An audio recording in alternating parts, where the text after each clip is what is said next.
cambiaré nombres y lugares, pero lo que voy a contar nos dejó marcados a todos. Era de madrugada. Nuestro convoy blindado se internaba por un camino de tierra que llevaba a unas antiguas instalaciones militares en mitad de la nada. Llevábamos semanas sin noticias de una unidad destacada allí que había desaparecido de un día para otro. Nadie contestaba a las llamadas. Nadie volvía.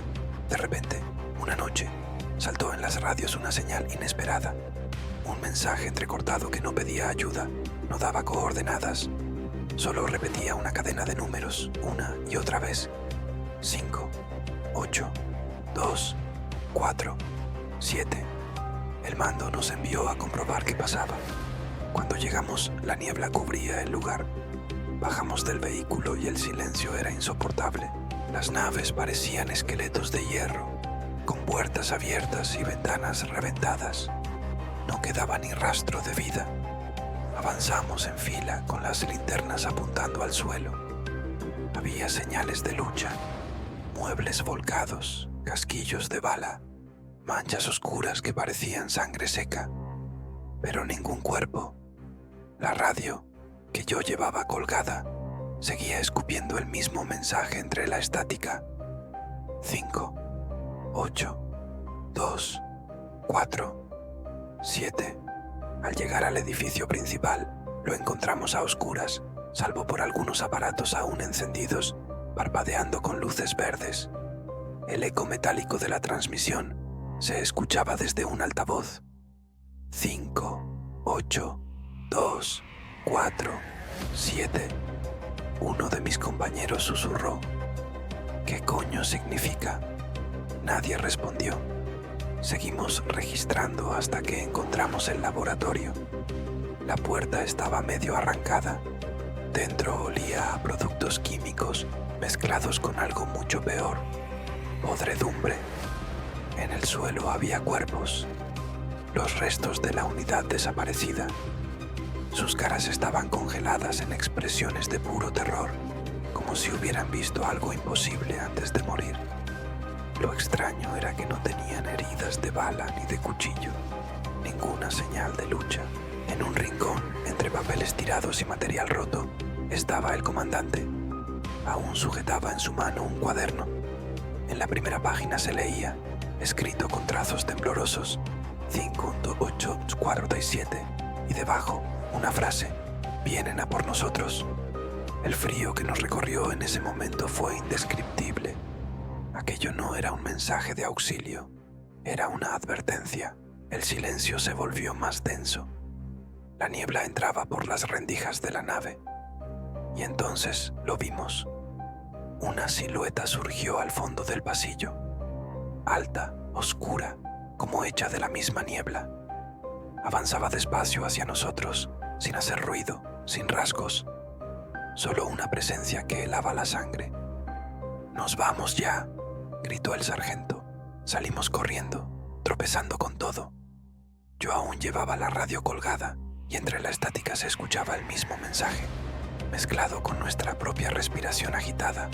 5, 8, 2, 4, 7. Llegamos al vehículo a duras penas. Arrancamos en cuanto subimos todos. Al mirar por el retrovisor vi la sombra inmóvil, de pie en mitad de la niebla, como esperándonos. Conseguimos salir de allí, pero ninguno olvidó lo que vimos. Desde entonces, cada vez que escucho un número repetido en una transmisión o un fallo en una radio, siento el mismo escalofrío que esa noche, porque lo entendimos demasiado tarde. Nosotros no fuimos los rescatadores, éramos los siguientes.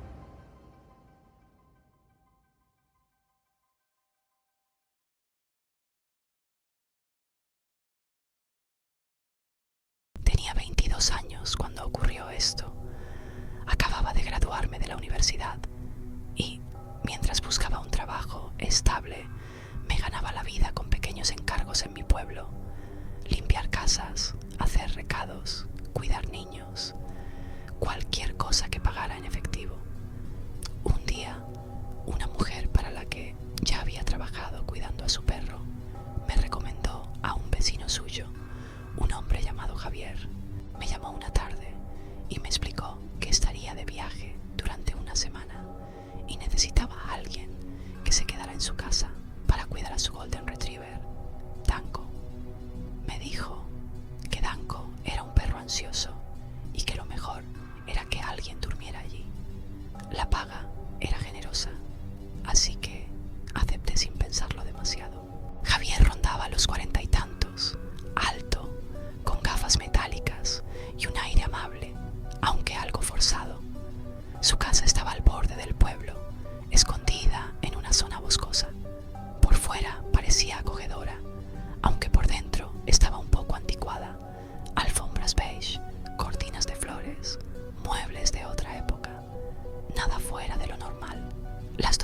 Las noches pasaron tranquilas.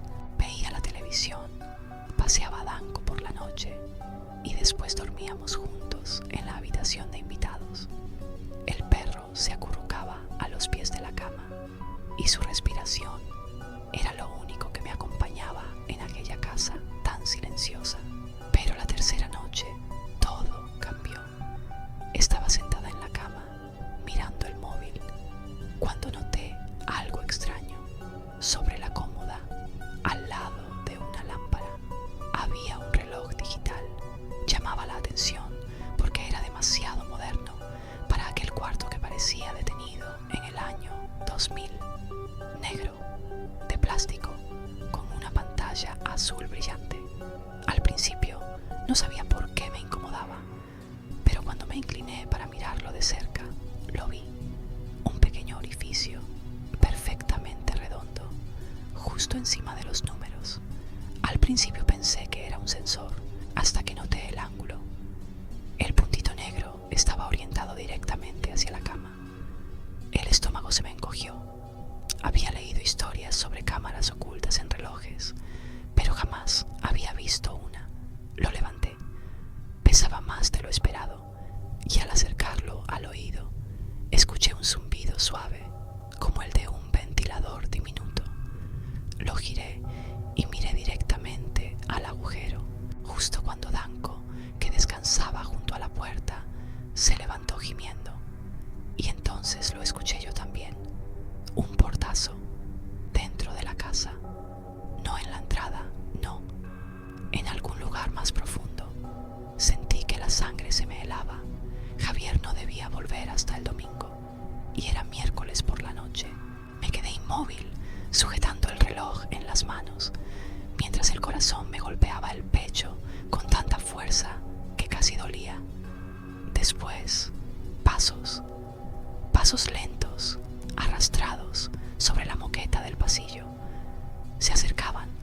Corrí a dejar el reloj donde estaba y cerré la puerta de la habitación con el pestillo, justo en el momento en que las pisadas se detuvieron al otro lado. Entonces escuché su voz. Tranquila, pero entrecortada. Dejé algo dentro, ¿me abres? No es lo que piensas. Ese reloj es un sensor de movimiento para el perro. No quería asustarte. No contesté, y su tono cambió. Empezó a golpear la puerta, primero despacio, luego con fuerza. Abre ahora mismo. Si no, cogeré la llave y llamaré a la policía. Diré que entraste ilegalmente en mi casa. Danko ladraba y saltaba contra la puerta, mientras yo miraba la ventana. Era baja, podía trepar, pero estaba cerrada con un pestillo antiguo. Con las manos temblorosas lo intenté.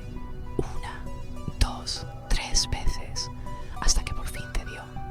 Abrí la ventana, salté al césped y corrí sin mirar atrás. Danko me miraba desde dentro, pero no se atrevió a seguirme. Crucé el jardín, bajé por la entrada de grava y no paré hasta alcanzar la carretera. Saqué el móvil del bolsillo y llamé a mi madre, que vivía a 15 minutos. Le rogué que viniera enseguida. Cuando llegó, yo estaba escondida tras un grupo de buzones, temblando y mirando hacia la oscuridad, convencida de que Javier aparecería en cualquier momento. Al día siguiente bloqueé su número y hablé con un abogado, pero sin pruebas físicas, sin el reloj, sin una grabación. Me dijo que sería mi palabra contra la suya. Javier siempre podría alegar que se trataba de un simple sensor, así que nunca pasó nada. No recibí el pago. La mujer que me lo había recomendado dejó de responder. Durante semanas tuve pesadillas. Me despertaba y veía una cámara apuntándome desde cualquier rincón de mi habitación. Empecé a revisar cada reloj, cada detector de humo, cada marco de fotos, y todavía hoy me acuerdo de ese instante, mirando fijamente ese puntito negro y el sonido de una puerta cerrándose en una casa que yo creía vacía.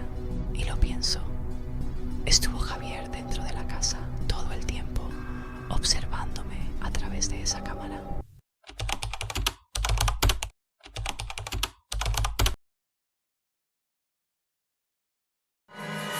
Hace unos años trabajaba de camionero nocturno, repartiendo palés por polígonos industriales. Nunca olvidaré lo que viví en uno de esos polígonos medio abandonados, en una provincia del interior. A los nuevos siempre les cuentan historias, que si la niña de la curva, que si un vigilante oyó pasos en una nave vacía, o que un hombre aparece caminando solo por las calles desiertas del polígono a altas horas. Pero la peor leyenda era la de la calle del Eco.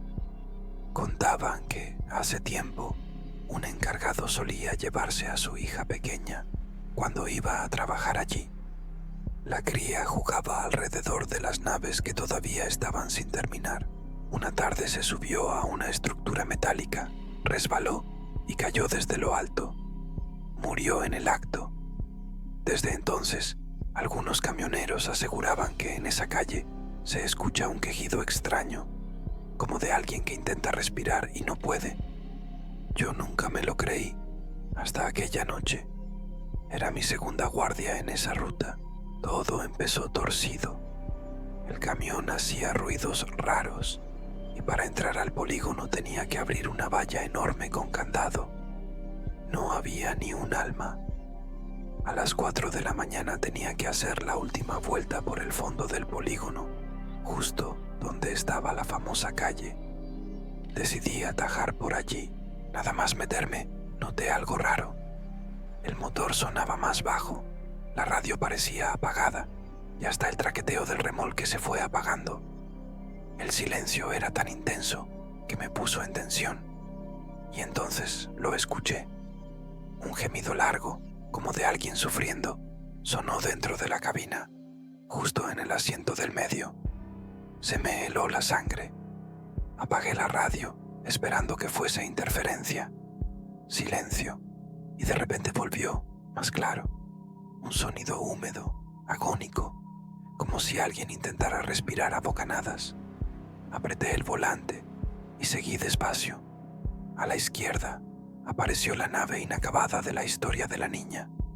Justo entonces, el gemido volvió a sonar, pero esta vez lo escuché dentro del camión y también fuera, al lado de la ventanilla. Me quedé helado unos segundos. Después pisé embrague, metí segunda y salí de allí como pude, acelerando todo lo que daba el camión. Cuando llegué al portón de salida tuve que frenar en seco. Tocaba bajarse para abrir el candado. Me temblaban tanto las manos que apenas acertaba. El polígono estaba completamente muerto. Ni un ruido, ni un animal, nada. Conseguí abrir, volví a subir y arranqué. Entonces ocurrió lo peor. 2 golpes secos sonaron en el lateral del remolque. Pausa y otro golpe más. No era viento, no era casualidad. Era como si alguien hubiera llamado con la mano. Arranqué de golpe y salí a la carretera sin mirar atrás. No respiré tranquilo hasta llegar a la garita del vigilante, donde tenía que sellar los papeles. El hombre me miró la cara y me soltó sin que yo dijera nada. «Has pasado por la calle del Eco, ¿verdad?». No respondí. Él bajó la mirada, estampó el sello en los albaranes y murmuró: «A mí también me pasó. 2 veces. No vuelvas por ahí. Y si algún día te toca, no mires nunca al asiento del medio». Desde aquella noche jamás he vuelto a entrar en esa calle, y cada vez que paso cerca, bajo la radio y escucho, solo rezo para no oír otra vez ese gemido. Porque lo peor no es escucharlo. Lo peor es cuando después suenan los golpes y sabes que no estás solo.